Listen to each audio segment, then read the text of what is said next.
ஆதி என்னும் பராபரையே அன்பான மனோன்மணியே சோதி எனும் பஞ்சகத்தாலே சொற்பெரிய கரிமுகனே தீது நீக்கும் கந்தவளே திருத்துகின்ற குருநாதர்களே 18 சித்தர்களே பண்பான பரமசிவமே ஓதியே ஜோதிடங்கள் உரைப்பதற்கு நாத விந்து வடிவாக நல்ல துணை ஆவீரே.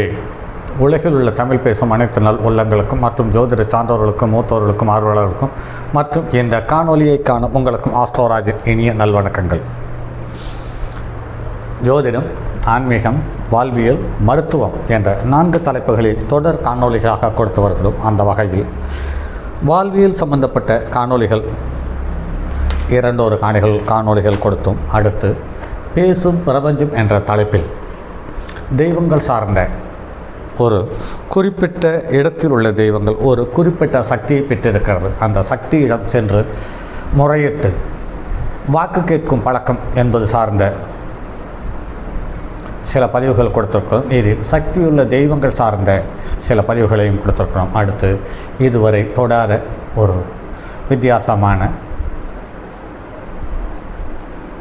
பதிவினுடைய தொடர்ச்சி இது. அதாவது மருத்துவம்.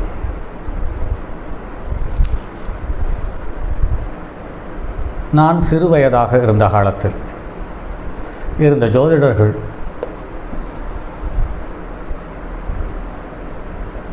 நிறைய மருத்துவம் சார்ந்த தகவலை தெரிந்து வைத்திருந்தார்கள்.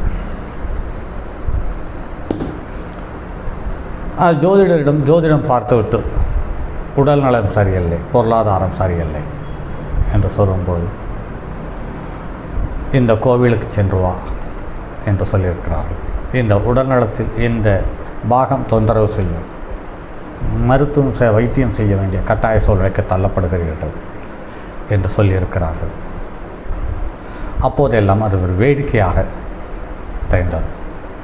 காலப்போக்கில் ஒரு 20-25 வருடத்தை கடந்து அப்படியே ஜோதிடத்தின் பக்கம் எண்ணங்கள் திரும்பும் பொழுது நிறைய கேள்விகள் இருந்தது. ஜோதிடம் உண்மையாக இருக்கும் பட்சத்தில் மூட நம்பிக்கை என்று ஒரு பக்கம் வாதிடுகிறார்களே, அது எந்த விதத்தில் சரி? இந்த ஜோதிடத்திற்கும் மருத்துவத்திற்கும் என்ன தொந்தரவு? ஏன் ஒன்றுக்கொன்று பிடிபடவில்லை? ஒருவர் ஜாதகத்தில் ஒரு ஜோதிடரம் கொண்டு போனால்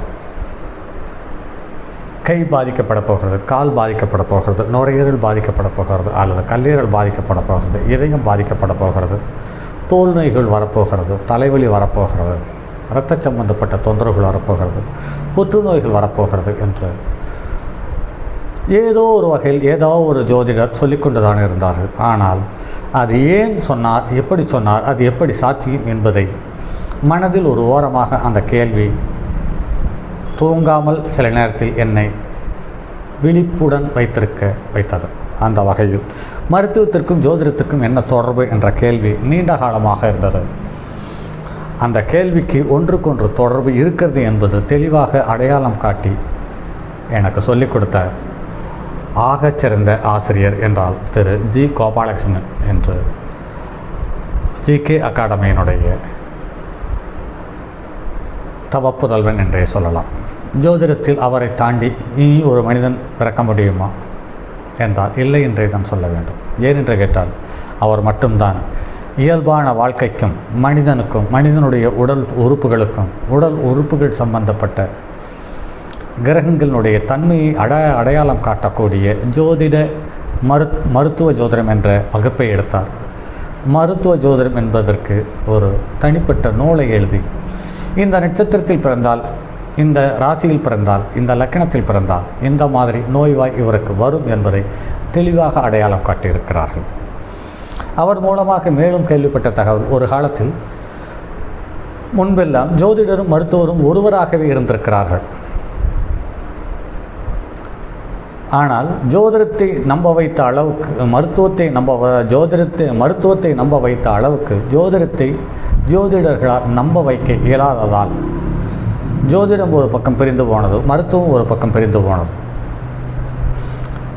பிரிந்து போன மருத்துவம் அப்படியே மேலை நாட்டு மருத்துவம் சார்ந்த தகவல்கள் கொஞ்சம் கொஞ்சமாக உள்ளே வர ஆரம்பித்தது. மேலை நாட்டு கல்வி உள்ளே வர ஆரம்பித்தது. அந்த கல்வியும் மேலை நாட்டு மருத்துவமும் ஆசியா கண்டத்தில் குறிப்பாக இந்தியாவில் அதுவும் தமிழ்நாட்டில் இருந்த ஆகச்சிறந்த ஜோதிடம் கலந்த மருத்துவர்கள் கொஞ்சம் கொஞ்சமாக காணாமல் போக ஆரம்பித்தனர்.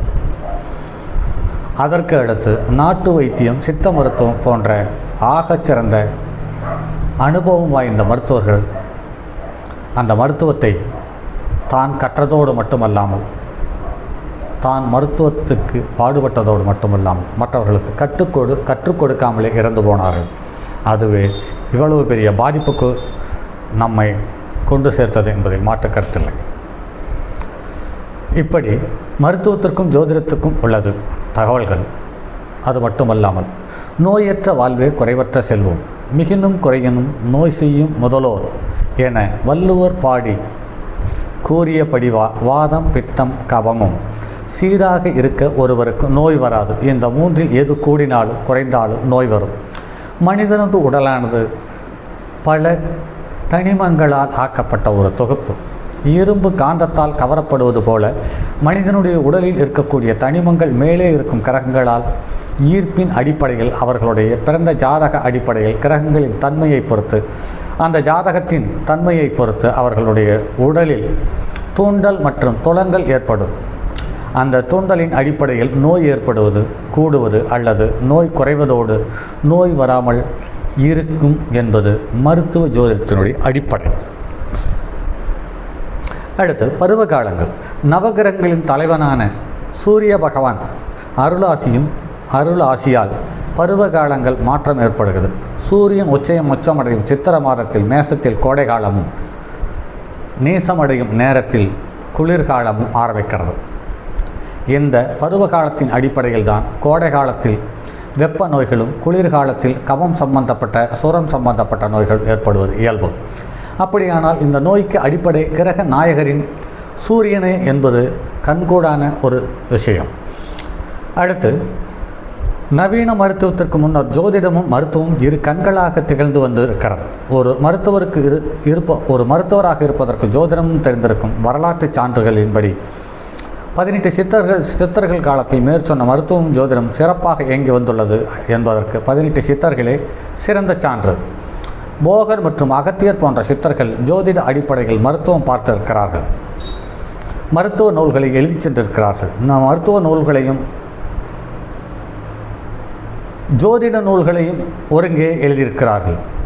ஒரு மருத்துவராக இருப்பதற்கு ஜோதிடம் தெரிந்திருந்தால் நோயாளி வந்து அமர்ந்த நேரத்தின் அடிப்படையில் அந்த நோயினுடைய அடிப்படை காரணம், எந்த நட்சத்திரத்தில் எந்த நோய் வந்தால் எத்தனை நாட்களில் தீரும், அவருக்கு மரண பயம் உண்டா, எந்த மாதிரி மூலிகைகளை பயன்படுத்தலாம், அவ்வாறு அவருடைய உடம்பு வாத உடம்பா, பித்த உடம்பா, கப உடம்பா என்பது கூட அவர்கள் நட்சத்திரத்தின் அடிப்படையில், ராசிகளினுடைய அடிப்படையில் மற்றும் கிரகங்களினுடைய அடிப்படையில் தெளிவாக உணர்ந்து தெரிந்து வைத்தியமும் பார்த்திருக்கிறார்கள், ஜோதிடமும் பார்த்திருக்கிறார்கள் என்ற தகவல்கள் மனிதனை ஆச்சரியத்தின் உச்சிக்கே கொண்டு சென்று விடுகிறது என்பது நடைமுறையில் பார்க்க முடிகிறது. கர்ம வினைகள் பயனே தீராத வியாதிகளுக்கு அடிப்படை காரணம் என்பதை கண்டுணர்ந்து அதற்கான பரிகார முறைகளை உணர்த்தி நோய்களை தீர்த்து வந்திருக்கிறார்கள். சித்த மற்றும் ஆயுர்வேத மருத்துவ மூலிகைகளை பறிப்பதற்கு முன்னதாக இந்த மூலிகை சிறப்பாக வேலை பார்க்க வேண்டும் என்பதற்காக அந்த மூலிகைக்கு உயிர் உண்டு என்பதனால் அதற்கு சாப விமோசனம் செய்து காப்பு கட்டி அதற்கான நாள் நட்சத்திரம் பார்த்து அது மனித உயிர்களின் உயிர் காப்பதற்காக உனது உயிரை எடுக்கிறேன் என்று சொல்லி அசுபனி, போசம், அனுஷம் நட்சத்திரங்களில் அதுக்கு காப்பு கட்டி அந்த மூலிகைகளை பிடுங்கி மருந்துகள் செய்து வருவது வழக்கமாக இருந்திருக்கிறது என்பதை நடைமுறையில் பார்க்க முடிகிறது. ஸ்டெத்தஸ்கோப் மற்றும் பிரஷர் பார்க்கும் கருவிகளை கண்டுபிடிப்பதற்கு முன்னர் நமது தமிழ் மருத்துவர்கள் உடலில் உள்ள இரத்த அழுத்தம் மற்றும் இதயம் சார்ந்த பிரச்சனைகளை அறிவதற்கு வாத, பித்தம், கபம் நோய்களுக்கான தன்மையை அறிய நாடியை மையமாக வைத்தே உடலின் தன்மையை அறிந்து வந்திருக்கின்றனர். அந்த நாடி பார்ப்பதற்கு எல்லா நேரத்திலும் பார்க்க இயலாது. நாடி சரியான முறையில் இருக்க வேண்டும் என்று சொன்னால் அதற்கு சரியான நேரத்திலும் பார்க்க வேண்டும். ஏற்படும் பருவ காலங்களை மையமாக வைத்து காலை, மாலை, மதியம், இரவு என்று கால நேரங்களில் அடிப்படையாக நாடியை பார்த்து மனிதனுடைய உடல் சூழ்நிலை அறிந்து சுக்கராச்சாரியார் மனிதனுடைய உடற்கூற்றினை மிகவும் நன்கு அறிந்திருந்ததால் இந்த இறந்தவனை எழுப்பும் உபயத்தினையும் அறிந்திருந்தார் என்பது கேள்விப்படும்போது ஆச்சரியத்திலும் ஆச்சரியமாக இருக்கிறது. அதனால்தான் சுக்கிர பகவான் நோய் தீர்க்கும் நாயகனாக திகழ்ந்தார் என்பதை நடைமுறையில் எண்ணற்ற நூல்களிலும் சுவடிகளிலும் பார்க்கிறோம். சரி நண்பர்களே, இந்த மருத்துவ தகவல்கள் இனி வரக்கூடிய பதிவுகள் அடுத்து ஒரு ராசி தரும் நோய்கள், கிரகம் தரும் நோய்கள், நட்சத்திரம் தரும் நோய்கள் போன்றவற்றை அனைத்து தகவலையும் அடுத்து சில காணொளிகள் தந்துவிட்டு அடுத்து வரப்போகிற காலத்தில் ஒரு ஜாதகத்தை போட்டு 6க்குரியவன் 8க்குரியவன் என்ற நிலை சார்ந்த தகவல், அதோடு 12க்குரியவன் கூட்டு சேர்ந்து இருக்கும் பட்சத்தில் அந்த நோய் எப்படிப்பட்டதாக இருக்கும், எத்தகையதாக இருக்கும், அந்த நோயிலிருந்து மனிதன் விடுபடுவானா அல்லது விடுபடாமல் நோயோடு இறுதி பயணத்தை தொடங்குகிறானா என்பது சார்ந்த தகவலையும் அடுத்து வரக்கூடிய பதிவுகளில் பார்ப்போம். அதுவரை உங்களிடமிருந்து விடைபெறுவது உங்கள் அன்பு நண்பன் எம் ராஜரத்தினம். தங்கமான் மழுவோடேந்தி தன்மதிர் தலையில் கண்டோன் மங்கையர் பதிக்கச் சொன்ன மாமொழி ஜோதிடத்தை இங்கு யாம் உரைப்பதற்கோர் இமை என்னும் பிழை வராமல் காக்க செங்கன் மால் முருகன் யானைச்சிறன் பதம் காப்பதாமே.